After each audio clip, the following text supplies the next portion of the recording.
Elles sont causées par des microbes, des parasites, des bactéries et des virus. Il s'agit bien des maladies tropicales négligées. Ces maladies tropicales négligées qui se développent dans les milieux défavorisés sont loin de finir. Et ceci pour plusieurs raisons, selon les responsables du programme national des maladies tropicales négligées. Toutes ces maladies ont un truc en commun, c'est que c'est des maladies de la pauvreté. C'est des maladies qu'on retrouve dans des milieux pauvres, des milieux reculés, des milieux où règne la malnutrition. C'est la première raison pour laquelle on parle de maladies négligées. La deuxième raison, c'est parce que ce sont des maladies qui ne sont pas suffisamment montrées. Ce sont des maladies qu'on cache un peu, puisque c'est des maladies qu'on ne voit pas tous les jours. Et donc, c'est des maladies qui ne profitent pas de financement. Seuls 0,6% du financement au niveau de la santé sont alloués à ces maladies. Et alors qu'au Togo, par exemple, nous en avons 11 prioritaires pour lesquels nous menons la lutte. Très peu de recherches aussi sont faites en faveur de ces maladies. Parmi ces maladies, c'est par exemple la lèpre, l'ulcère de Brûlis, le pian, l'onchocercose, il y a également la filariose lymphatique. Le Togo est un bon élève en matière de lutte contre les maladies tropicales négligées.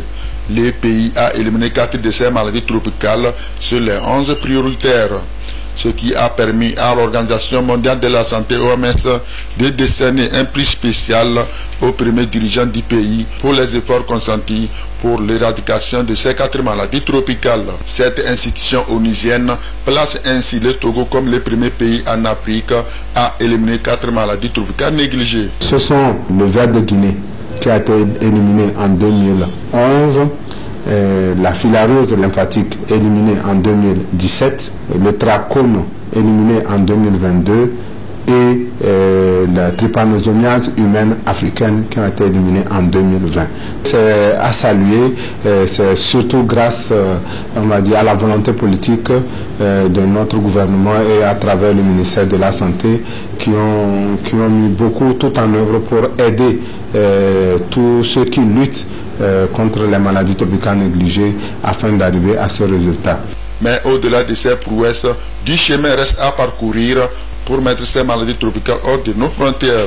Maintenant qu'il faut redoubler les efforts pour éliminer le reste des maladies tropicales négligées. Donc il faut plus actuellement de financement interne. C'est nous tous qui devons nous mobiliser, que ce soit sur le plan financier ou technique, pour lutter contre ces maladies. Des initiatives et des réflexions vont se poursuivre dans ce sens afin de venir à bout de ces maladies tropicales négligées au Togo.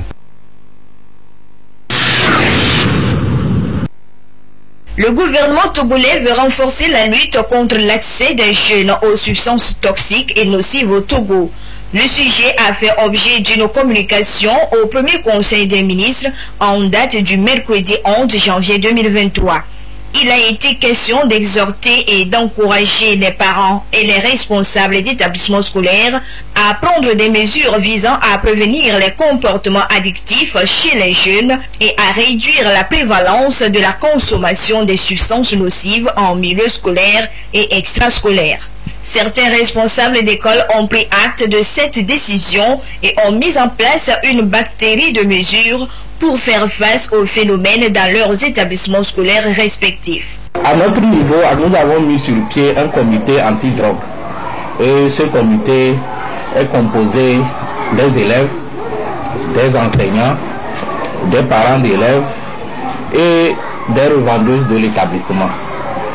Donc ce comité est chargé de sensibiliser les élèves sur les effets nocifs de la consommation de la drogue et d'amener les élèves à dénoncer sur tous les cas.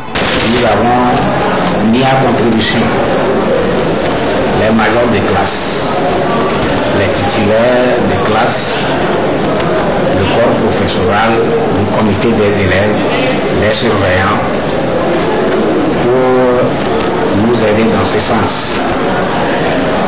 Donc, chaque fois qu'il y a des élèves qui se comportent mal, qui tendent vers la violence, on nous rapporte les cas. Nous invitons les parents, nous nous exposons le problème. La mauvaise compagnie est la principale cause de la consommation de la drogue et des substances par les jeunes.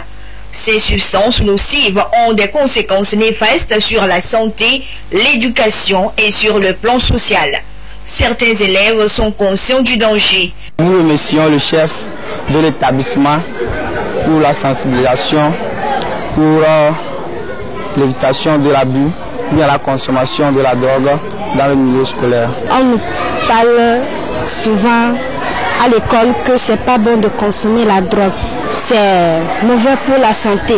La situation est alarmante et il urge de prendre des dispositions en impliquant tous les acteurs, surtout les parents d'élèves, dans ce processus de lutte.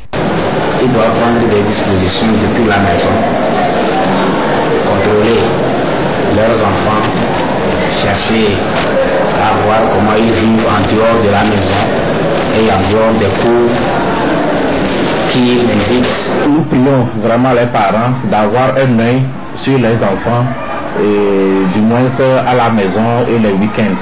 Il est à souligner que le Togo dispose d'un cadre légal, réglementaire et des instruments institutionnels en matière de lutte contre le trafic de drogue et par ailleurs le pays s'est doté d'un plan quinquennal pour la période 2020-2025 avec la mise en place des cellules et unités de lutte anti-drogue qui opèrent dans les endroits stratégiques.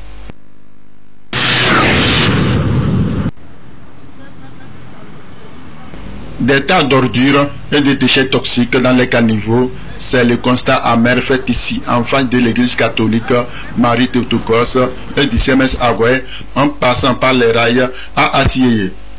D'où viennent ces ordures? Difficile de trouver des réponses. Cette insalubrité ne laisse indifférents les commerçants et revendeurs de ces lieux qui éprouvent d'énormes difficultés à mener leurs activités génératrices de revenus. Ça nous gêne, il y a les odeurs, aussi moustiques, on a parlé en vain. Depuis là jusqu'à alors, on ne sait pas quoi faire. Mais nous, on demande aux autorités s'ils peuvent venir en notre secours. Chaque temps là, ici, là, ça nous dérange. Ça sent.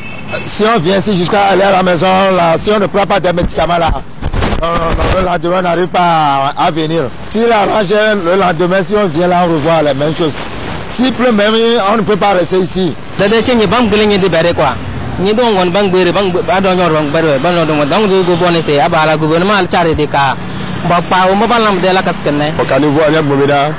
temps, on donne une bébé coronée. On sort avec gazé qu'on nous sort domé. Le caniveau est en mutuo. Comme mutuo est en année, à me gazé me à home. Chaque temps, pendant nous pilote à Tchad, dans la mono de Dia, elle a Jémé. Et dans le long, avec 3 jours, et Badona. Then over to Gontamemani. De Poubero, nous ramène sachet les Gontami, les Dompanami. Les Kémi de Fifia, Kaka 2 semaines.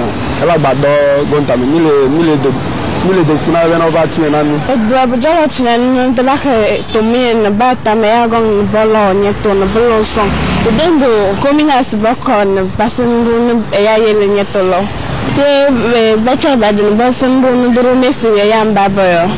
Ces derniers souhaitent que des mesures soient prises et que des sanctions puissent être infligées aux contrevenants.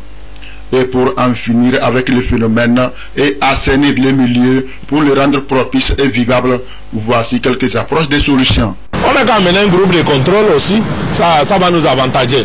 Parce que souvent quand nous on fait partie, la nuit, les gens amènent n'importe quoi pour verser dans les caniveaux. Si on attrape les gens qui viennent faire ça là, pour les en sanctionner quoi, au moins ils doivent avoir une amende.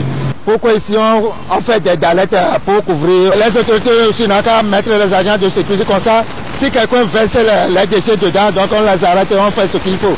Mimi Pandjoa, nous tout, on va lancer pour quoi tu es nous cocolitano, on va qu'on en a dit. Voilà, nous n'avons qu'un nez blanc.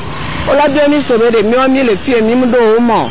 Proposition que nous avons, on a beau à home, on a tout à mon caniveau. On va me sortir, on sort deux mois, mais gazette, c'est pas le top. Ok, que ce docteur est gotami. Nous, nous tuons quoi? Quand on va là-dedans. Et c'est fini. Nous va tuer un bon échange, on va là-dedans. Rappelons que l'insalubrité, selon les spécialistes de la santé, est source de nombreuses maladies. Il est donc important que tous les citoyens prennent la mesure de la situation et que chacun soit acteur de la propriété pour offrir un environnement vivable dans le pays.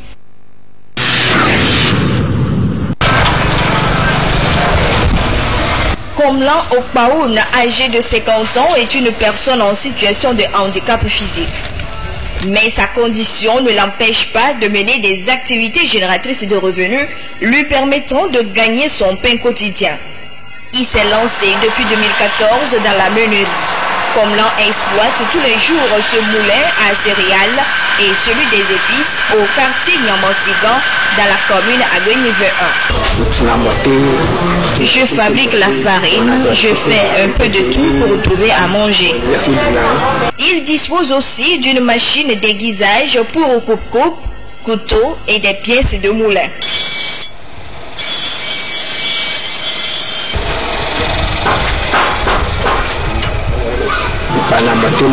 Tout ce dont il a besoin pour mieux développer son activité est le soutien de bonne volonté. Je peux faire tout travail qui se présente à moi, mais par manque de moyens financiers, je suis limité.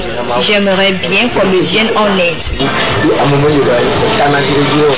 L'accompagner et lui apporter secours, c'est investir pour l'autonomisation et l'épanouissement d'une personne en situation de handicap physique. Ceci encouragera aussi beaucoup d'autres personnes se trouvant dans la même situation à s'engager afin de se prendre en charge. Soulignons que Komlan Okpaoun est marié et père de 2 enfants.